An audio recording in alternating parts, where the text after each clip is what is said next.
Hi, everyone, and welcome back to our annual Fuel Art+Tech broadcast series. So I'm Dennis Belkevich, General Partner at Fuel Arts. With me, Sonia Stablbain, Project Manager at Fuel Arts. So before we present you a long-awaited guest who represents one of the most talked about and promising startups of 2023, let us just quickly get back to our news because as you know, we're waiting for the start of the batch of Fuel Arts and Tezos Accelerated 2023, and we received more than 100 applications. Now it's very tough task to define the 10 startups enrolled. In fact, we are glad, and the good news, we're very happy that we received more than 30 very strong applications. So now it's a tough task to define the, I wouldn't say top 10, but the 10 for this first batch. And well, we are quite disappointed that in the next week, we'll have to say no or meet the other time to very promising and great startups from the top 30 from our long list. But now we're discussing almost every day this lineup with Tezos Foundation and Trinity Tech, which is part of the Tezos ecosystem. So also, we have started working on the report, on our Fuel Arts Startup Report 2023, and we're happy to share with you, you're the first to see our the numbers of the last year. As you may remember, the first half, H1 of 2022, was very successful in terms of investments in art and tech startups. 2.6 billion. So the second half year of 2022 was less productive, though in terms of numbers, there were even more startups financed and backed by VC and Web3 investors than in the first half of 2022. So now we have the final number of 2022. So 3.48 billion invested in our ecosystem. That's the world record, as well as we're waiting for the appropriate numbers from the classic art world, which will also set up a new world record in terms of cumulative sales of artworks. So let's get back to our long-awaited guest. The most talked about startup of the end of 2022, and at the same time, the most promising startup of 2023 is Arcual. Yeah, and we're happy to welcome today Bernadine Bröcker Wieder, the CEO of Arcual. Hi, Bernadine.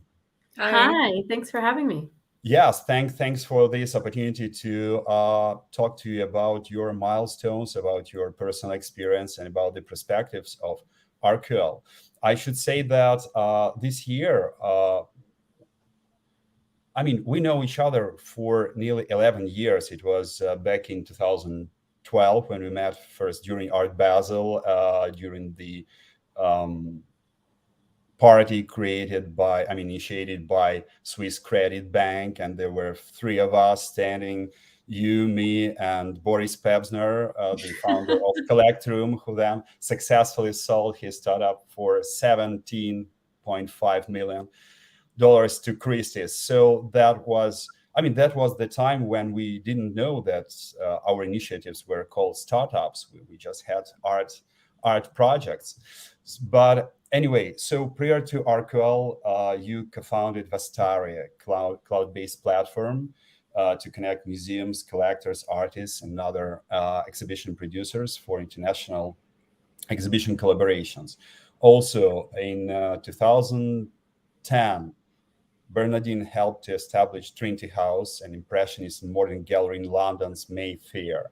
So you have an art background, which is good for an art tech startup. And also you co-organized the first Christie's Art Tech Summit.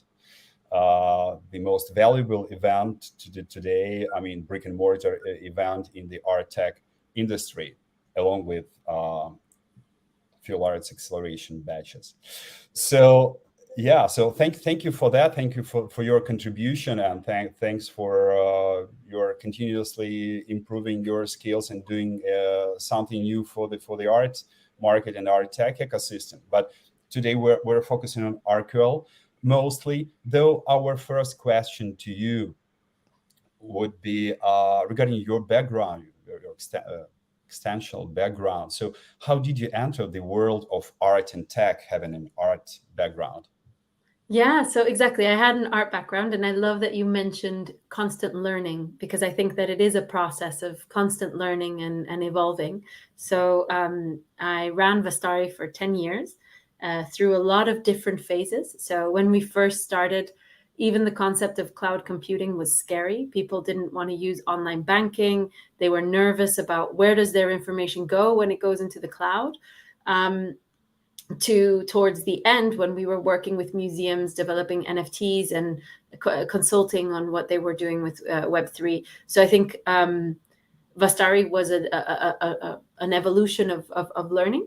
How I entered the world of art and tech, I guess I have always been in the art world. I traditionally trained as a classical artist, I guess you could say, in the Bauhaus style, doing a semester in black and white, and then slowly bringing in complementary colors and learning how to paint. And then went more into graphic design and illustration. And while I was working more with graphic design, obviously I learned a bit of HTML, CSS, web building, etc. But definitely when you go into the world of art and tech, from experience of meeting others who have been in this space, it's often that you just see a problem you'd like to solve. You just see something that you think, hey, technology could really help to make this better. And in my case, it was the relationship between museums and collectors. That was my first entry point, finding that museum exhibitions were often not including privately owned works because it was difficult to meet each other. And I built this matchmaking service for collectors and museums. And that was in 2011 that it started. So pretty amazing. That sounds great. And could you tell us more, what have you learned from this entrepreneurial experience with Vastari? What are the key takeaways that maybe helped you, later on? Yeah, so I think one of the big learnings was actually about the importance of involving the incumbents. So with Vastari, it was all about being revolutionary and positioning ourselves almost against the way that the system worked. And I think that a lot of technological innovation requires the involvement of the people that are already there. And so one of the big learnings was starting to work with the associations that existed. So we became a member of the International Council of Museums, the American Alliance of Museums, the Association of Academic Museums and Galleries, all of these different associations that are important to get involved in the technological innovation rather than trying to go against it. That was one of the biggest learnings. And then just on a simple note, keep it simple. So make sure that people understand what you're doing. And with Vastari, we evolved with a lot of different offerings for different people. And I think that there were the customers who were our top customers who understood everything that we were doing. But there were also very many people in the art world that said, what exactly is it that Vastari is doing? So I think it's very important to be able to get that message right and that people understand exactly how it can benefit them. Absolutely. Thank you. Thank you, Bernadine. Let's shift to your current startup, to Arcual. The first thing which comes into people's attention as soon as they look at your startup, even before they proceed to read about your mission, the attention is grabbed by the description of the founders and the companies involved in that. For instance, it's mentioned that among Arcual's founders, there are Art Basel, Luma Foundation, MCH Group, which owns Art Basel, which operates Art Basel, and BCG Digital Ventures. So could you please elaborate more how these institutions participated in launching Arcual? Yeah, it's a completely different story to setting up my own business, because I was the founder of my past business. This time I've been hired as CEO. So it's a company that's been in development for 3.5 years, almost 4 years now. And what happened was that the main stakeholders at the Luma Foundation and Art Basel and MCH Group understood that there was an importance of bringing blockchain to the industry. And there's been a long process of figuring out how that could work. And they started working with a venture builder operated by Boston Consulting Group. It's now actually, when I joined, it was called BCG Digital Ventures. It's now called BCGX. They just rebranded like a few weeks ago. And this is an entity that helps build ventures for corporates. So basically, it was working with these existing players in the art world to see where could innovation happen. And the place that they found real involvement is looking at the relationship between galleries, artists, and collectors, and how you can innovate there. But with a vision to also involve museums, institutions, and other participants of the art ecosystem over time. And your question was kind of, how do they participate? So they are the founders, they are shareholders, and they have different roles to play. If you think about it, MCH Group and Art Basel come from the commercial art world. They're bringing a bit of that knowledge of how the economics work, how it all operates. The Luma Foundation, as a nonprofit foundation, is very focused on the core mission, which is supporting artists and ensuring that a certain ethical and moral standard is upheld. And then Boston Consulting Group comes from the technology side, making sure that this is being built to the top standard and that it's being handled correctly. Thank you. Thank you. Very crisp, simple, and reliable. As just Dennis said, and you said previously today, I think it's very important to describe something in like very easy and simple way. So how would you describe the mission of Arcual in a short and simple way?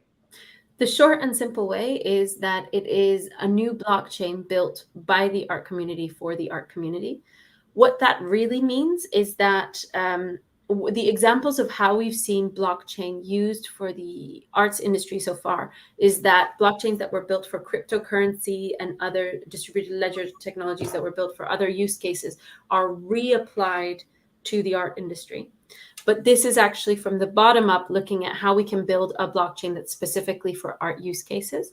And some of the main issues that we find there are, for example, issues of confidentiality and privacy, of ownership of data, and of upholding the rights of artists and those resale rights, like we've seen in the NFT ecosystem, that often there are contradictory.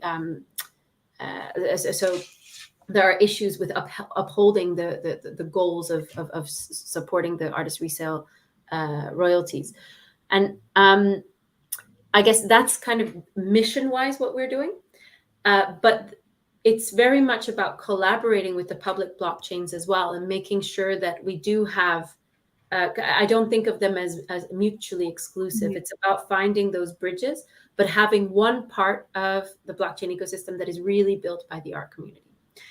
And that blockchain, the Arcual blockchain, can have products built on it.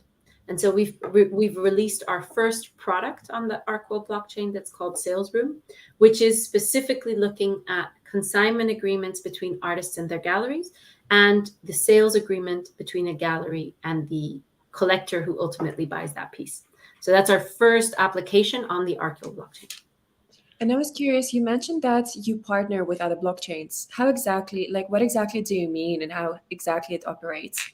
So it's still in proof of concept stages, because we are starting with our private blockchain and making sure that that makes sense and that it's working well before we start building those bridges. Also because bridges are the places where the most problems can happen, right? In terms of hacking, in terms of issues.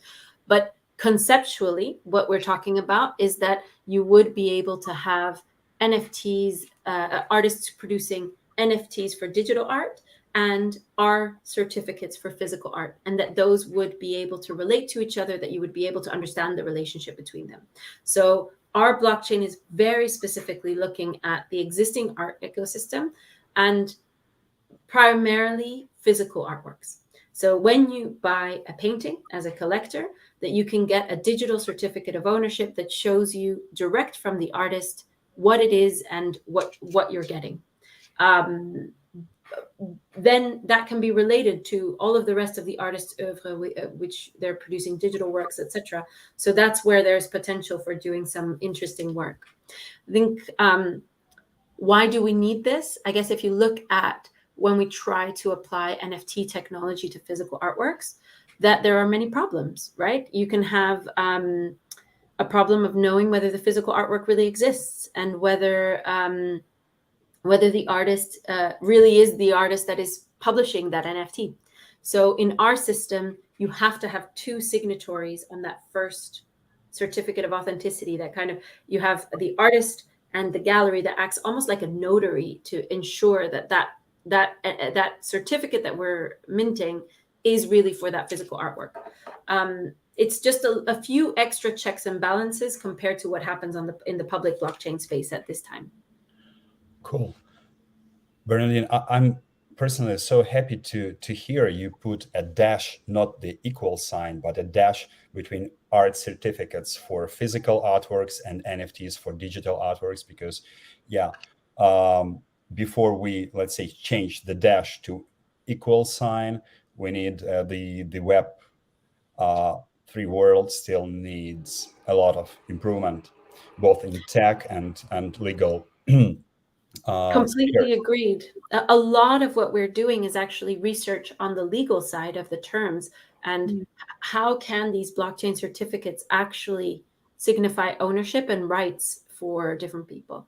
And it's often a bit counterintuitive that it's called smart contracts, because actually they're not contracts, and some people would say they're not smart. It's really an if this then that formula that on the internet can execute something. I'm sure everyone has always said this, but so you can have legal agreements that enforce what you've written in the smart contract, and you also can have smart contracts that enforce what's written in the legal agreement, but we need to make sure that they are corresponding with each other.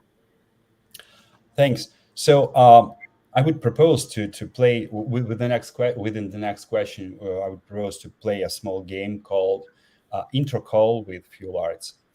Like one of the questions we're asking during the intro calls with the startups are, okay, could you please tell us more precisely what product does your startup offer? Like, what product does Arcual offer?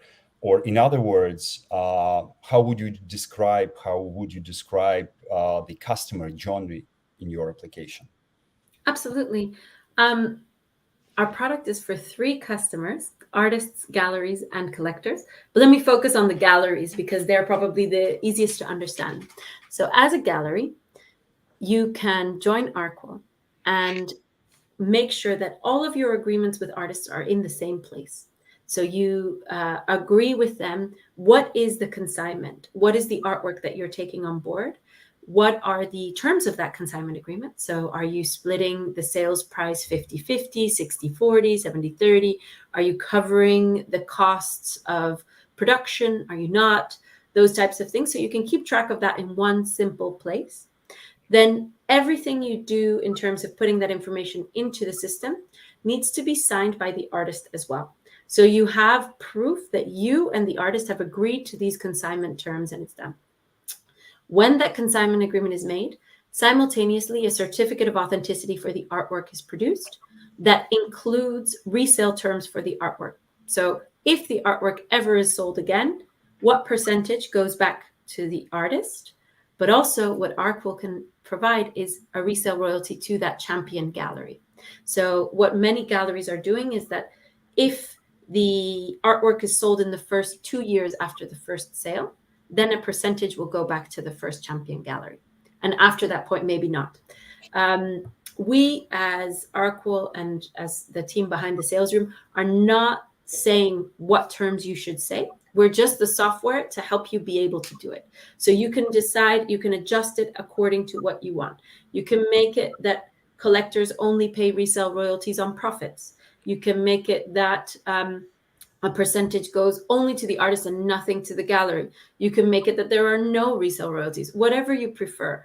And then the other side that we do for galleries is that when you create the sales agreement with a collector, you basically just send them an email with the sales agreement, and then you can relax.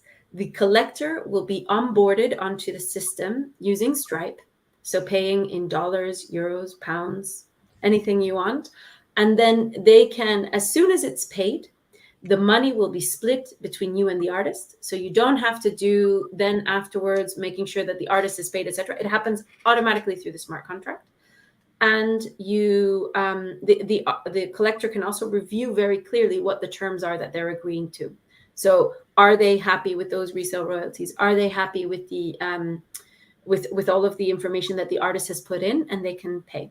To be clear, on the privacy side, the collector does not see the split between the artist and the gallery, just like in the real world. They won't know whether it's 50-50, 60-40, 30-70, whatever.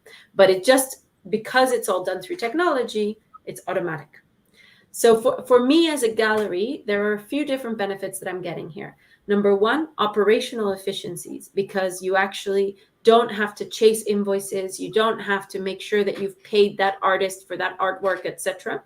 And our system is handling international currency transfers, etc. So it's really simple on an operational side. Number two, you're supporting your artists because you're making sure that they know when the artwork is sold, they're being paid their resale royalties, and they're keeping a connection with their artwork. And then the last thing is that these certificates of authenticity help create a confidence in the market.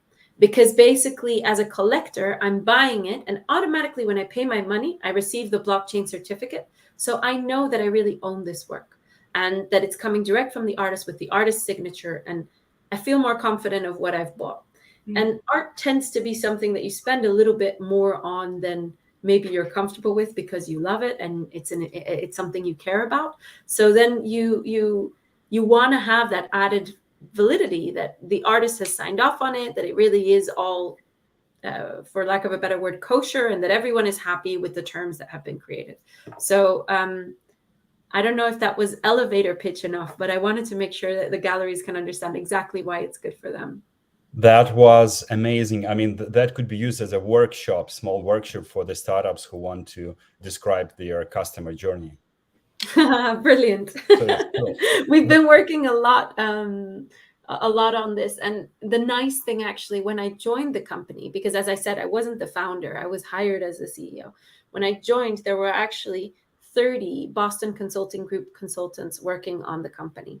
And now there are no more Boston Consulting Group consultants based on in the company anymore. It's all full-time employees of the company. But what was nice when I joined was, even though it was a company that was run by consultants, it was being co-created with galleries. So they had galleries from the Art Basel ecosystem that had given them feedback, that were trying out the product, etc. It's so important to have the actual customer with you that's telling you, yes, this is something that's valuable for me, and this is how I would use it. So I would definitely, for any other startups that are listening, say, make sure that you have those first customers that are giving you the feedback, because it's the reason that why when I joined, I was like, this looks familiar. This is something that I can imagine people using, and I can understand what the problems are, and I can understand why it's a good solution. Great. A great tip. Thank you. We have a question from our audience. Right. So we have a question from Dino. So how do you think the physical artwork to the certificate, if this is the focus? It's so nice to see Dino. Hi. We know that different artists have different ways of linking the physical artwork to the certificate. So some of them are using Verisart, some of them are using, let's say, 4Art technologies. Some of them are using their own systems. Maybe they're signing it in a specific way. They might be using a specific pigment. They might be using whatever. So our certificates allow you to input that field in there. So whatever your way is of linking that digital certificate to the physical work, you can do that on our system. But the truth is, we're not a certificate for knowing definitely that that is the artwork. We're more a certificate about the ownership position of that artwork, if that makes sense. So you can show that you own the artwork because you have the certificate. If you were thinking about real world example, it's like the receipt you get from the gallery or whatever. It's more like that than being like in the NFT system, like the actual asset itself, let's say. Thank you. You took an example like of galleries and how it's beneficial for galleries. What are the other customer groups that we can name here? Yeah, so definitely for artists, it's quite straightforward. Having resale royalties really is one of the goals of the system, because we believe in having a sustainable career for artists, right? If they can make some money off of the artworks that are resold, that can give them a sustainable income. And as a collector of art, if you know that you're buying in this system, you're actually, when you buy the work, especially on the secondary market, you're actually also benefiting the artist. So there's two ways that you can feel like you're benefiting the artist directly. The first is that when you buy through Arcual at a gallery, then you know that the artist is going to get the money straight away. So you feel kind of confident that they're going to have their money immediately. It's a very nice feeling and different from what it is today. And the second is that if you ever were to resell it in the future, the artist will benefit. That's a really nice feeling as well. So I think there are lots of other innovations that are coming about for artists and for collectors in the future that our team is working on. But for now, those are the ones that I would focus on. Thank you. Thank you. Bernadine, one of the reasons why art collectors before pandemic, for instance, were actively buying during at the art fairs was that at the art fairs, the represented art is mostly the primary market art. Exactly. So collectors, depending on the fair, yeah, depending on the fair, we're not taking into consideration TIFF and other great art fairs, but let's say Art Basel, primary market art. So collectors were looking for some kind of at least added value, like a provenance, but not in the meaning of the change of the owners, but at least some kind of provenance. So initial provenance, that was Art Basel, like I'll purchase at Gagosian, or I purchase at Gagosian at Art Basel. So that was the biggest value, as I heard from the insiders. So for collectors, just the added value. Yeah, am I right? Am I right saying that buying through Arcual at a gallery, it also adds the value, so like an initial provenance? I like how you've understood that, and I think that is exactly a bit of the thinking behind MCH's group, in MCH Group's support of this project, right? So if you think about what art fairs have done, you're amongst peers and you trust the transaction because there is a certain level of people around you that you can trust that this is a good artwork, that you're buying it, and there's been a certain level of scrutiny. And I think that what a big question was, what does this look like in the 21st century? How do we bring this to the new Web3 age? And one thing that I haven't touched on yet is how Arcual is planning to grow. We're not a private blockchain that's only going to stay with nodes operated by Luma, BCG, and Art Basel. The goal is that over time, the nodes will be operated by other art world entities. Mm-hmm. And by having that, you actually start emulating that concept of that you're amongst peers and you can trust the information and the transactions happening because you're in a trusted environment. I definitely think that that is a good way of conceptualizing why this makes sense. Bernadine, we have so many comments from the audience and so many questions. So let's start with some questions. So we have a question from Robert. What if a gallery is an owner of an art and an artist is like fade away? Can they put an art into the system, or can that put an art into the system? I'm assuming that is so I'm going to simplify it and maybe a little bit crassly to like living artists versus deceased artists. So our first product is specifically working with living artists who can co-sign with the gallery. That's one of the things with startups is you have to limit what you're doing, right? You can't answer all of the problems in one go. We're starting with only one.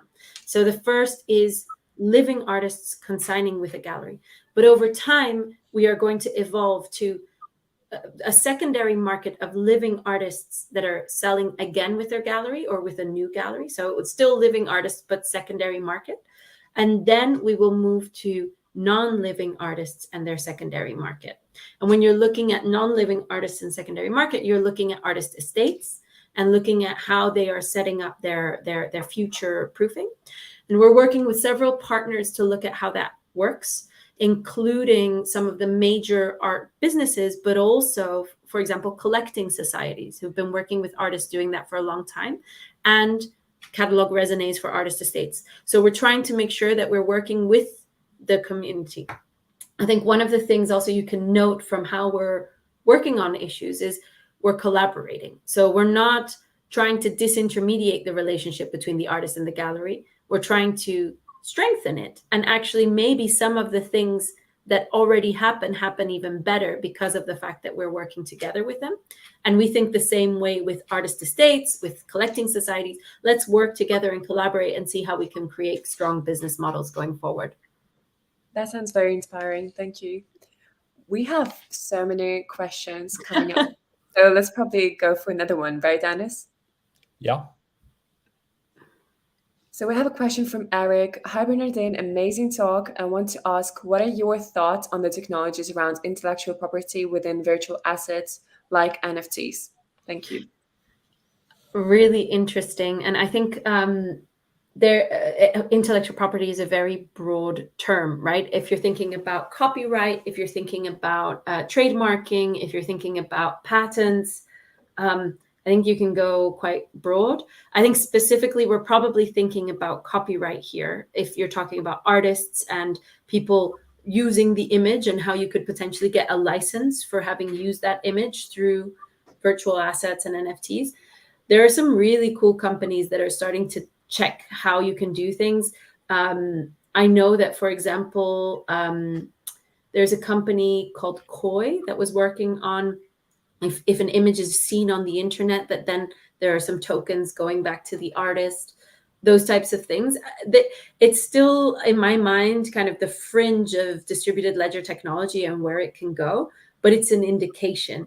And really, I'm still a bit of the believer of the way that NFTs are originally seen, that it's sort of going a little bit away from that copyright idea that you want to control the asset and more about liberating it, and that by being seen more, the original asset gets more value.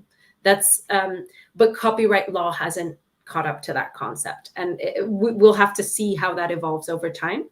That was not a very straightforward answer, but I think it's because it's not a straightforward space yet. I think that there are still many things that are moving in that space that we'll have to see how that evolves. Cool. I mean, the company you've mentioned, the CoNFT, they received investment in recent 6 months.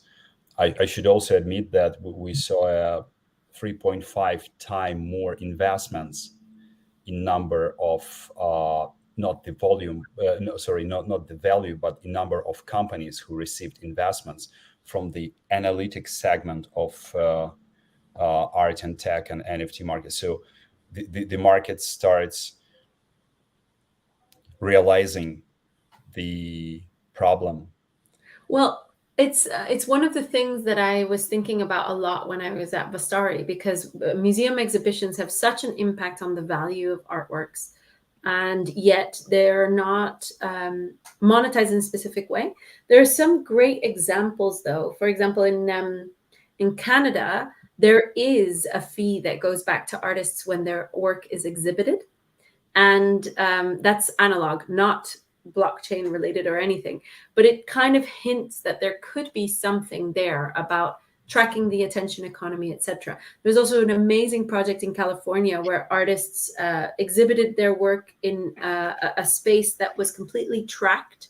And so wherever people walked in terms of heat maps, etc., the ticket revenue from that exhibition was shared with the artists. I think there will be more of these types of examples also as art evolves, because what we consider art and what looks like is completely changing over time. So that's what I'm so excited about with embracing digital infrastructures for the art ecosystem, because actually by creating some standards and by creating some ways of working, we can unlock a lot of new creativity. And Dennis, what you're saying about there being more interest, I'm not surprised, because actually we're at the cusp of seeing a lot of really interesting innovation in the space. Thank you. Sonia? Yeah, I'm just wondering, should we continue with the questions about Arcual right now? Or we have so many questions from the audience, like touching so many different topics in general. So yeah, probably let's continue with the questions that we have built for the webinar, and then we'll answer and ask all the rest of the questions in the end of the webinar. So as a CEO, would like to have your vision for the future of Arcual. Where do you see the company in 5 years, if we can talk about 5 years from now on, and what kind of vision do you have? So I think of this as a platform for collaboration. So where I would like to see Arcual in 5 years' time is that the major incumbents are collaborating with startups and scale-ups to build new products for the industry. And that's what I see our role as, is making sure that there is a win-win situation for all of the participants in the art ecosystem so that they can then innovate together. And I really feel very inspired by this opportunity, because it's really great for everyone if we can get it right. So where I would love to see it in 5 years' time is that you have major auction houses, major art fairs, not just Art Basel, supporting these standards of working and also operating nodes of the blockchain.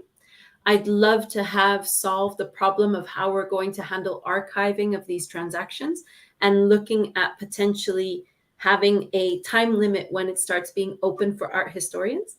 So that, for example, all of the transactions that are happening now, that at some point in 100, 150 years' time, they can be accessed by the art historians of the future.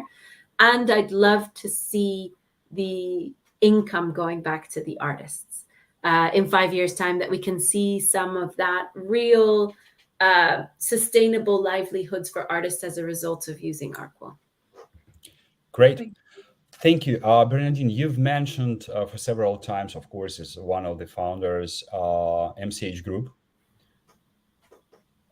the company which operates Art Basel Fair. So how does MCH Group support art? I mean, a view from the insider.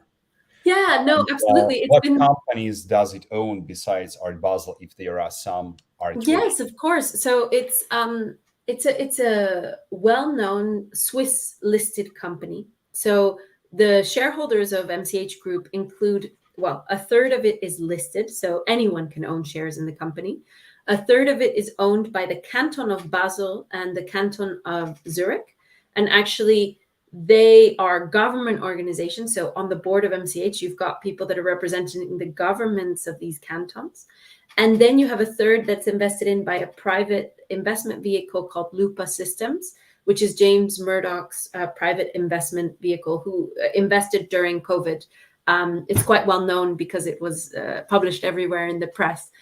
And that's an incredible dynamic, because you've got an organization that, we're always talking about decentralization and kind of having some kind of a balance of power. And you've got that within that listed business itself, because you've got the general public as shareholder, you've got the government as shareholder, and you've got a private venture capital shareholder. So yeah, there are many checks and balances that happen from having that infrastructure from the outset. So you asked about what MCH Group invests in. I would say Art Basel, obviously, everyone knows. Masterpiece is another art fair that they own that's been in the press recently. Then you've got investments in other art fairs and other events. So they actually do all kinds of exhibitions and events around Switzerland and around the world. And I think it's got to do with helping industries with these kind of enablement of sales, really, because you're creating opportunities to showcase goods, but and sell more. So when we look at their investments in art, I think it still is about making sure that the participants in the ecosystem can sell more, and I think that's very much our driver. Just like an art fair will help galleries sell more, Arcual is going to help galleries sell more, help artists sell more, etc. Thank you, Bernadine. We have a question from a Ukrainian artist, Andrea Neil. So yeah, let's help him selling more. So hello, do you have do we have a curatorial selection? So sort of. We have, sorry, I should say, we are not the curators. We are not the ones choosing what artwork is going to be. But the reason I say sort of is because we've started off with Art Basel galleries only, just because we had access to them. And so we're working with Art Basel galleries and their artists. Then we are slowly opening up to further galleries. And because we're working with galleries, we're sort of being curatorial because only artists that work with galleries are coming in at first. But the vision is that over time, it will be any artist can use Arcual. And the main problem we need to solve in that situation is making sure that that quality control continues. So if you have artists' works coming from an artist studio sold directly to a collector, can we have some kind of a notary or counter signatory on that digital certificate to verify that that artwork exists, that the payment was made, that it really was purchased, etc. So right now we're using those existing infrastructures to make sure that that happens, which is the gallery, the artist, and the collector. But over time, who knows how that might evolve and what that will look like in 10 years' time. Thank you. Let's take another question from the audience. Sure, we have a question from Manon. Do you consider adding mention of conditions of artworks in the future, as this can be highly valuable for a collector acquiring an artwork as a third or fourth buyer, for instance? Could Arcual partner with independent appraisals to value the preservation state of the artworks? I love that comment. Yes. At the end of the day, we're talking about a chain of the events that happen to an artwork. So reporting on condition is part of that blockchain journey of an artwork, if you want to think of it that way. There are a few different ways I can see that happening. So firstly, what I was mentioning about secondary market works and making sure that they really are what they say they are. I see appraisers and condition reports as an essential point in that secondary market of works that where the artist is no longer living. Secondly, I think that there is something to do with being able to understand as an appraiser or a conservator, more so, what the artist's vision was for the work. So by having a digital certificate direct from the artist, you can have more notes about what the artwork is, how it should be conserved, etc. So those are things that will be unlocked as a result of us. And of course, looking at new business models for appraisers, etc., is very interesting. But again, I think that will be the next step when we're looking at the secondary market, because of the fact that in the primary market, as the question said, it's less important than on the third and fourth sale. Absolutely. Thank you. Thank you. So let's proceed to our questions with Sonia. We have two of them, one each. Sure. So, and in between, we'll ask the questions from the audience. So Bernadine, quite a general question, but what is your perspective on the development of Art+Tech? In other words, how will it change the art market? I imagine that technology will become less of a separate department, if you want to think of it that way, and more integral to businesses in general. We've already seen that a little bit with, for example, social media and using digital tools for sales and that type of thing. It's almost seen as part of, well, if we're specifically looking at, for example, galleries or the artistic practice, those digital tools are no longer seen as something separate. It's part of your infrastructure. And I think that that will continue in all of the different aspects of it. But it is one of the few sectors where digitization has been slow. And it's very interesting that a sector with such large transactions and everything is still completely undigitized. So there are many finance types that look at this and say, "Ooh, I want to get involved in this market because it's not digitized." I foresee that the innovations that really matter and change the industry will come more from the industry itself, but it will rely on the expertise of external parties. So I look forward to seeing more collaborations between the art industry and external expertise to develop it.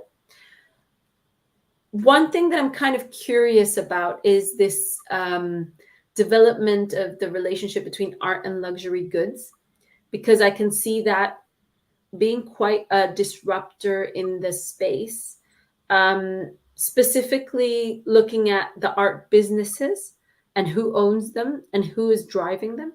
So if we look at some of the mega galleries and the concept that they could be turned into more like luxury good providers rather than just owner-operated businesses, I think that's a really interesting and strange space, and will also be very interesting to art and technology. But yeah, I guess maybe I'm not a neutral voice, but I very much think that the art and technology space is a space that has a lot of green fields that are waiting to be changed. And a lot of the limitations up to now were related to the scalability of the software and the hardware. And a lot more will develop over the next 10 years because of the fact that the software and the hardware is getting so much better. Thank you. Thank you for sharing your thoughts on this. I think that was like a very promising forecast, if we can call it a forecast. Let's continue with the questions that we have from the audience. So we have a question from Clara. Regarding resale rights, are you aiming to compete? Sorry. It should be compete, I think, exactly. So it was compete and ultimately replace resale rights agencies such as ADAGP, I know them in France. And there's also DAX in the UK. And in the US, there aren't artist resale rights, but there is an organization called ARS that works to campaign for artist resale rights. We have been in touch with all of them, and we are not looking to compete at all. Our goal, so the artist resale rights that come with an Arcual certificate are contractual, whereas the rights that these agencies provide are legal, as in you could go to jail for not paying them, let's say. In our case, these are things that you are agreeing to by signing the contract.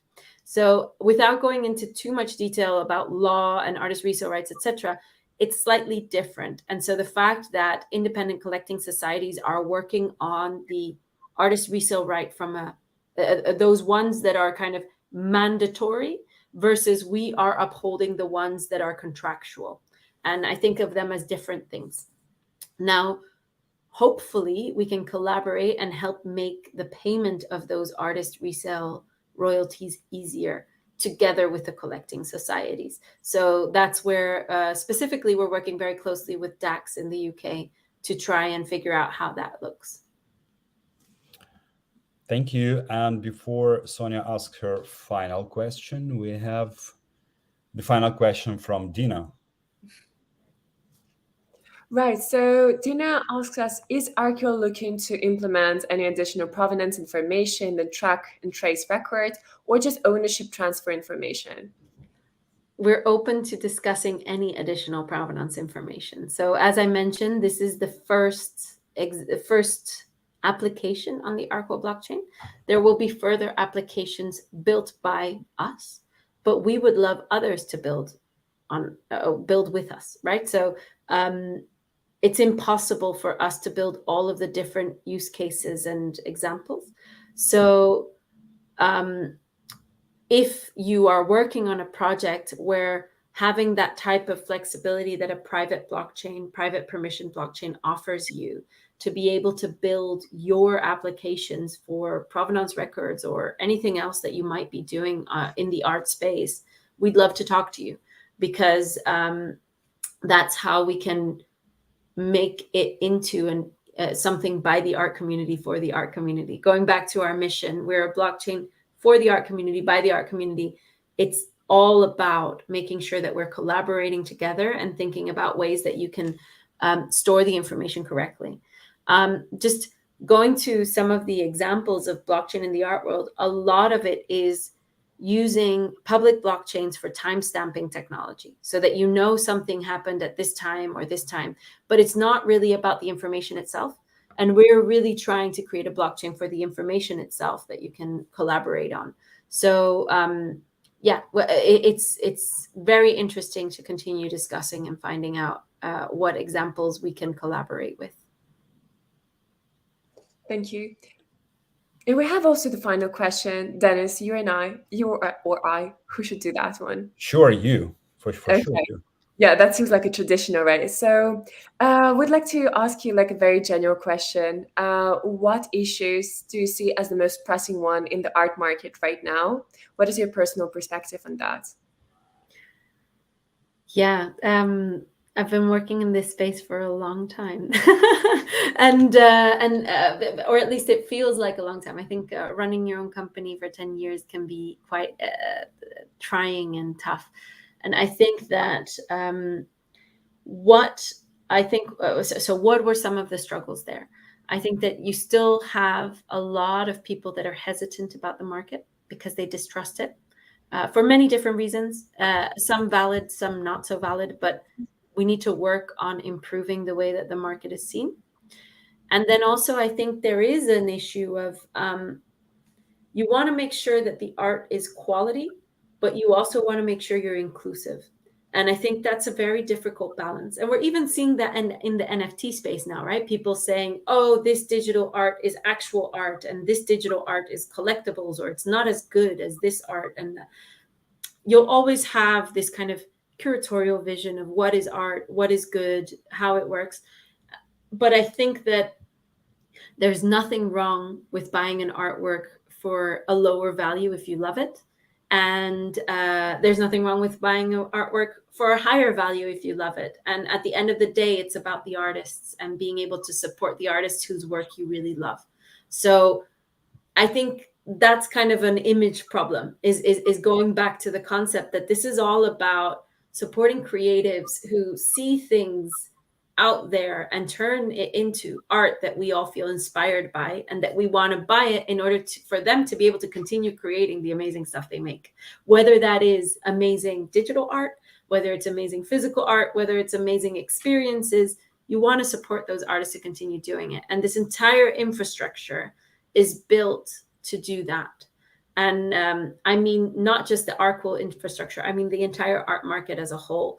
And so we need to make sure that people understand that, and that it gets away a bit more from that kind of feeling that it's all about the business and all about the, all of the headlines that we see, and more about that initial core value of what this market is about. Great. You know, Bernadine, I'd like to draw a line between what you have said now, I mean, replying to Sonia's last question, and the first Christie's Art+Tech Summit co-organized by you, because there one of the greatest phrases pronounced there belonged to Nane Deking, the founder of, the founder of Artery, exactly. Yes, the founder of Artery and the former chairman of TEFAF. So this genius phrase sounded like the biggest problem of art and tech market is that most of the startups are solution focused, not problem focused. So they are thinking about themselves, what they can deliver to the art society, without any clue to come first to the art society, the art world, and ask, what are your problems? So unless it changes, the art and tech market would suffer. So I remember that by heart. And yes, that's how the Fuel Arts, for instance, was built, because we started thinking what we could do in terms of let's say helping the art market to define problems, not only, let's say, select the solutions. So I'm very happy that your experience have led you to managing Arcual in terms of I mean in terms of finding the real problems of the market and trying to find the solution using your experience and the experience of your experienced partners. Yes, I think you're completely right. And there are so many other problems. A big part of it as well is about just continuing to try and not giving up. But I think that listening to your industry and making sure that you're solving problems for them is the primary goal. Thank Great. you so much. Thank you so much. Thank you you. so much, and good luck to you personally and Arcual and MCH Group in receiving your goals.